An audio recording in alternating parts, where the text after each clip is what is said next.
Yo, it's Guido coming at you with a Tactics Talk. Thanks for tuning in. Got another one from yours truly, my M41, M4A1 Revel. I can't say it. Rev. It is the Tier 8 French premium medium tank, and it is on a Sherman hull with a great big gun on it. 390 Alpha. Pretty good pen, decent gun handling. It's a cool gun platform. Not quite as agile and fast as some mediums, but plenty to get the job done. Lots of great depression and an okay turret. Not amazing, but okay. We are here on Erlenberg. I am bottom tier in a 357. We're going to talk about getting to work bottom tier medium in a 357. Now, it is painful, and I am not saying you're going to have a good game every time, but you need to be effective. You need to learn how to be effective, how to go after the tanks that you can, how to position where you need to be or where you can help the team.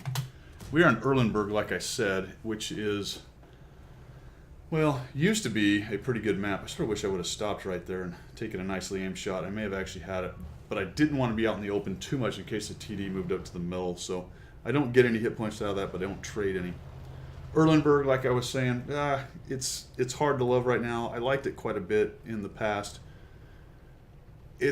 I don't want to say it's growing on me. I guess I'm learning how to play it and make it worthwhile at least, but it is a pretty painful map. You can see that there's the big push up the middle and the huge funnel, which it just drives me crazy. And there's only me, a T49, and a 110 E5, and the T49 loses his mind and attacks because it makes a lot of sense early in the game when there's this many guns to just go raging in. Now, he may have been counting noses and said, you know what, I don't think there's very much over there. But I'm certainly not going to follow up and get eaten alive by one of those big TDs, although it looks like a couple of them are probably over there in the southwest. So I sort of let him do his thing and try to get myself a shot on that guy and bounce off of him. And the T-49 is still raging, but he takes a hit there.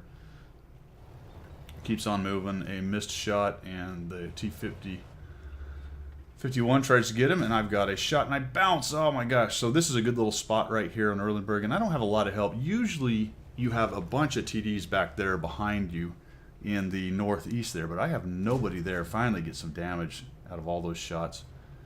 And this 50-51's not very bright or good. So T-49 is still trolling around. The 110E5 has abandoned me and gone to the middle. And it looks like counting noses that I don't have very much over here. Most of it's either in the middle or over on the other side. So the 50-51 is getting lit and letting me have shots. There's an artillery making a run for it. Hopefully somebody kills him. People are clicking him. Hey, get that artillery! Now, of course, everyone's shooting at the poor thing now. But another shot into that guy, and he's just sitting there. Now he finally moves. So it's about this point that I'm starting to think, you know what, I think there's probably only this 50-51. But he's a two-shot to me, and I certainly don't want to let him clip me. It could come close. I don't think he can quite kill me. He might be able to, but in any event, I don't want to trade all my hit points to finally kill him. I'd like to find a way to kill him without losing all my hit points. This artillery's coming in, so now I'm going to go look for potentially a shot on him. I do have to be cognizant of the guys on my right and the middle. If they light me, they will have shots on me. So take a quick look. Sometimes you can sneak a shot through windows or between buildings there, but it's not easy. So I'm going to dive off the back and move up the front, maybe go up this hill. What I'm trying to do is light this 50-51. Last seen heading pretty quickly southbound, but I'm suspecting he's probably still on the backside of this hill right here. So I'm at 1100. Game is basically even, and I haven't really been on the critical flank. But I did go to a decent starting position. Somebody did definitely need to be there.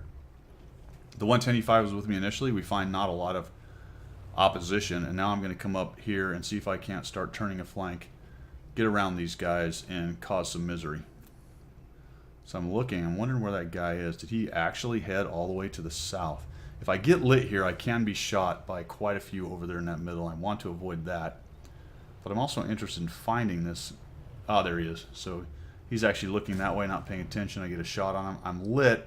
I'm thinking I'll back up, but then I go, you know what, I'm going to dive down just in case there are TDs back there. I don't want to highlight myself on the hill. I'll get down into this little V right here, come around here and look to kill this 50-51. Scorpion G has followed up behind me and taken him out.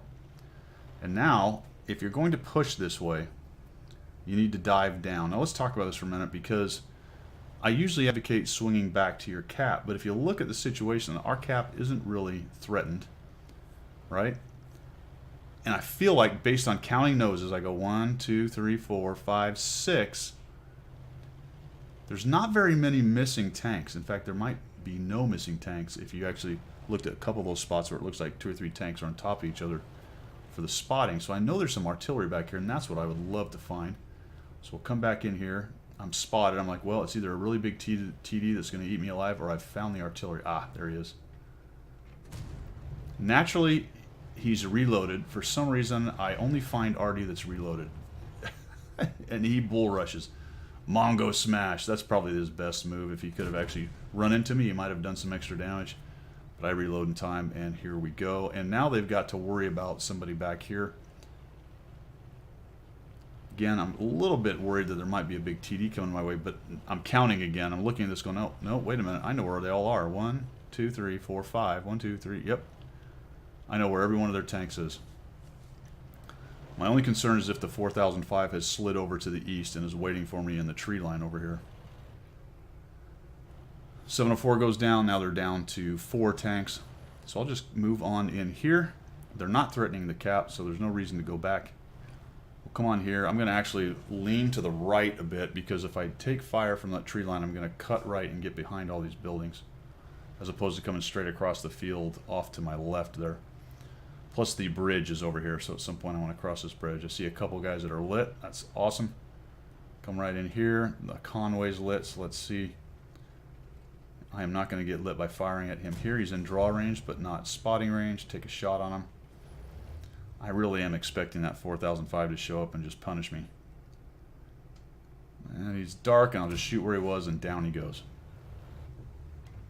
Maybe I'll even get the kill on the Scorpion. That was my plan all along. I'll kill the Conway, move to the Scorpion, but he dies. And now it's just a matter of time before we spot this 4005. More than likely, he hasn't left at that corner. I'm at 2300. Plus the damage on the dark guy, there's 2700. He's got about 300 hit points. I think he takes one more hit, and I finish him off for his little bit of HP he's got left. Yep, for the 16. And down he goes. 3 kills. This will be over 3,000 damage. Bottom tier, medium tank. Was I really a critical cog to winning this game? Well, I kept him busy on that side, but there was only the 50-51 in the artillery over there. So the 50-51 wasn't really critical as far as being able, he wasn't just wiping our guys out in the middle. Those are hard shots to take across there, but I did keep him busy. I got in there and got the artillery, but that's not really the point. The point of this is that how do you take your bottom tier medium and be a part of the win, as opposed to just being fodder or sitting back and doing nothing. Find some place to go. Go to critical terrain. I went to critical terrain. Turned out that they didn't invest much, they being the Reds, into that critical terrain. But I did what I could with what I had, and then assessing the game, I moved in and looked for the flank opportunity, cleaned out their artillery, just to make sure that they didn't somehow come back with camping TDs and artillery whacking guys. Pretty handy game, pretty handy win overall. There was a point where it really wasn't in much doubt. But as you're learning how to get better and better at this game, these are the kind of things you want to be able to do with your bottom tier medium tanks, especially in the 3-5-7 world, and tier 8s especially. Alright guys, that's all I've got for this one. I hope you liked what you saw. I hope you learned something. If you did, make sure you subscribe to the channel, and we will see you.